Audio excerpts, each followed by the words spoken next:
My husband's job keeps him on the road a lot, so we didn't have much family time. But he's super committed to his work, and I've always admired that and rolled with it. Then, out of the blue, he gave me a call. When I answered, he sounded all mixed up, saying, "Something's up with our front door. My key's not working." Without missing a beat, I said, "Oh, I moved out yesterday. I shipped your stuff over to your parents' house." "What?" I could practically hear his jaw drop over the line. "Hold on. Would you do this without giving me a heads up?" I started explaining. "It's because you—" Upon hearing my story, his voice went colder than I'd ever heard. "I'm Rachel, 33 years old. I'm a nurse, hustling every day. It's just me, my husband Josh, and our little girl Karen at home in our apartment. Josh and we go way back from our college days. He was the guy everyone noticed. Super driven, always on his game, and a total catch. I sometimes wonder how a regular girl like me snagged him. We stayed strong post-college, and fast forward, he popped the question, and we got married 5 years back. Karen popped into our lives the following year. Our daily life is pretty smooth sailing, with barely any squabbles. To an outsider, we probably look like a dream team. But there is a little wrinkle. Josh runs this small company and is all in. He works late nights. He even slept at the office when things were hectic. He does remember to send gifts for birthday or Christmas, but he's never there for actual moments. He's flaked on us a bunch because work's pulled him away. I get his work's intense, so I try not to sweat the small stuff. But it tugs at my heartstrings when Karen says, "I guess Daddy's not coming back home tonight." And here's the kicker. For the crazy hour he works, his paycheck's kind of light. We're not scraping by or anything, but I foot most of our bills.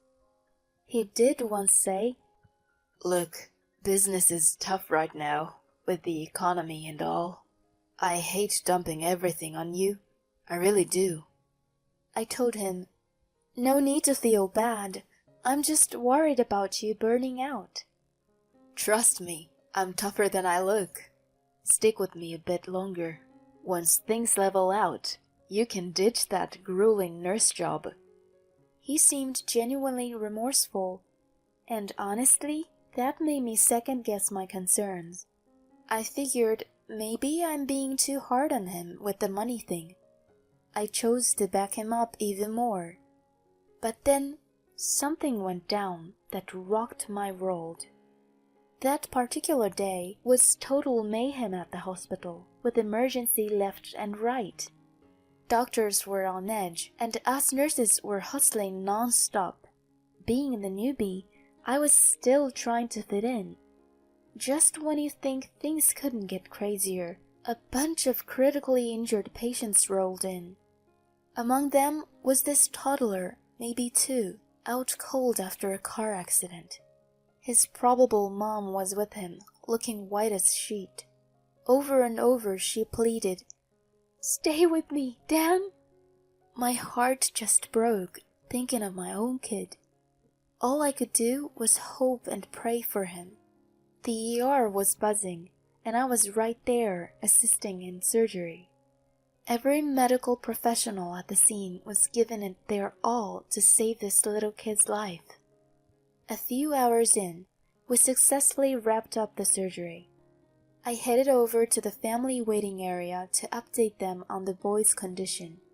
As I got closer, I was riding high on relief that the little guy was okay. But I wasn't ready for what came next. As I neared the room, I overheard the woman chatting with a guy, likely her husband. I was about to jump in and update them when I saw the guy she was with.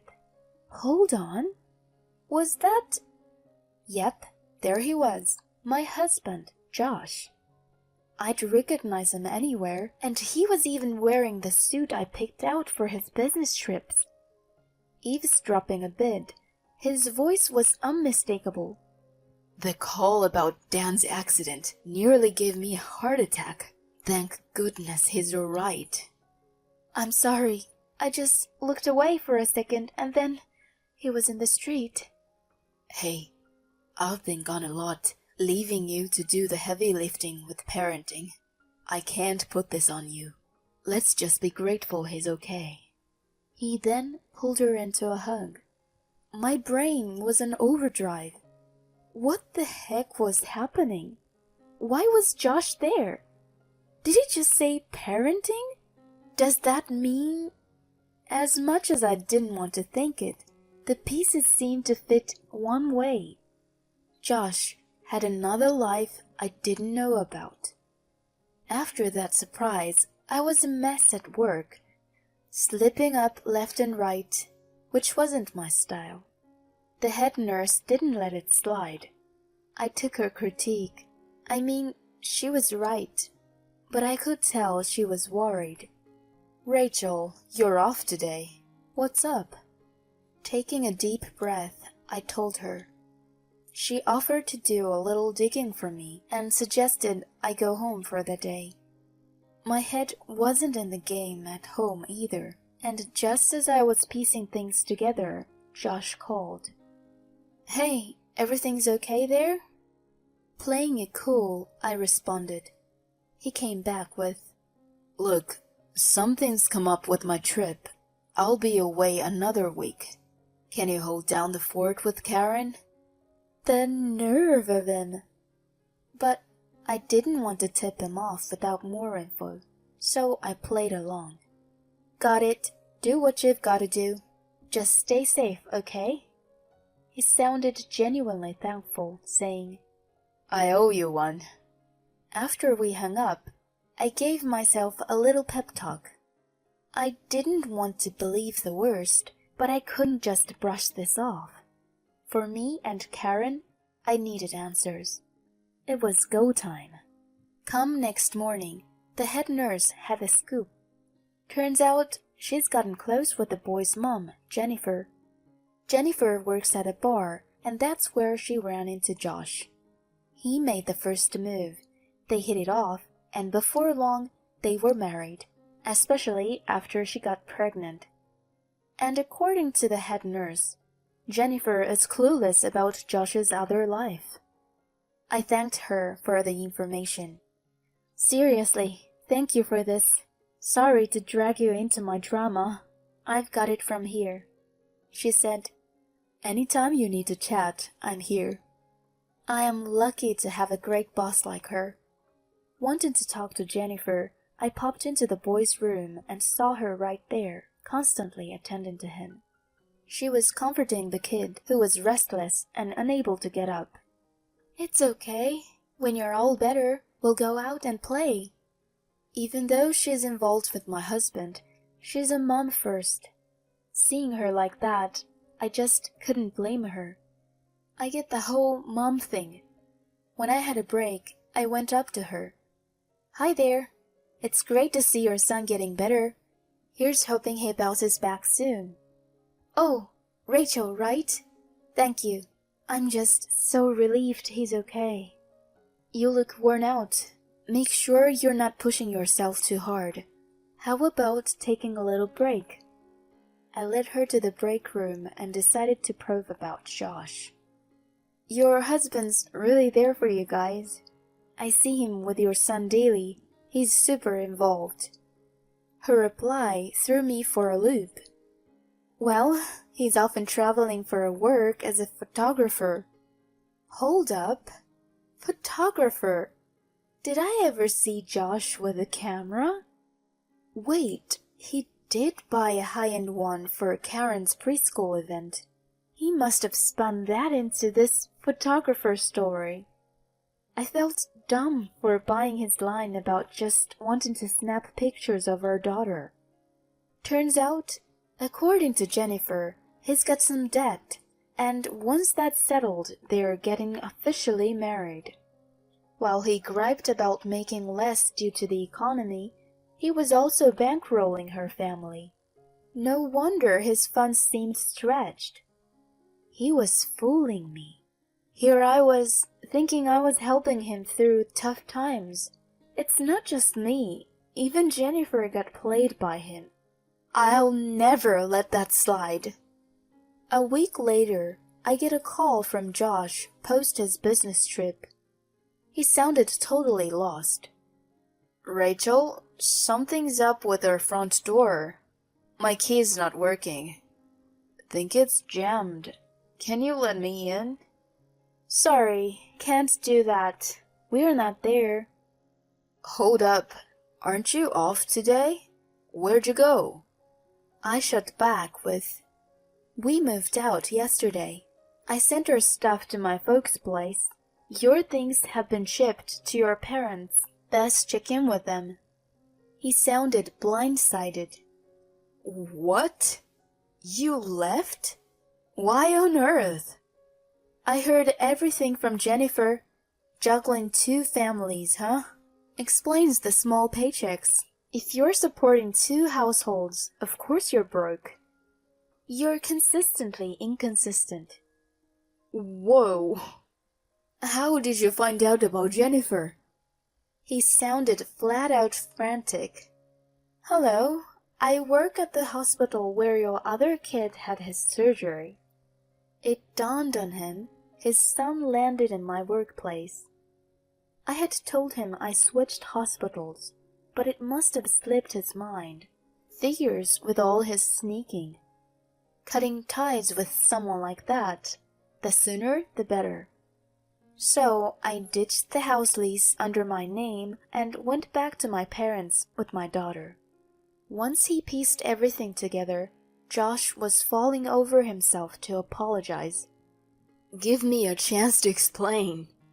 I'm at work right now. We'll handle this with our attorneys. With that, I ended the call. No point in hearing excuses over the phone. But then, to my surprise, he showed up at the hospital. Where's my wife? He yelled, causing a scene. Thankfully, the waiting room was empty at the time. I filled the head nurse in, took a breather, and we headed to a private room. Josh immediately started with his apologies. She kept coming on to me, and one thing led to another. But you're the one I truly love. I promise I'll end it with her. Please forgive me. I couldn't believe he tried to pin this on Jennifer. How could he think of just ditching someone he'd been lying to? It's not as easy as just breaking up. You two have a kid. How do you plan on stepping up for that child? He looked desperate. That kid isn't mine. She's saying it is, but it's from her previous relationship. Suddenly, a voice rang out. What did you just say? Jennifer had been hiding behind the door and listening this whole time. Earlier, I told her straight up that I was his wife. At first, she didn't buy it, but our wedding photos and marriage certificate convinced her. She'd apologized profusely, even offered to compensate me.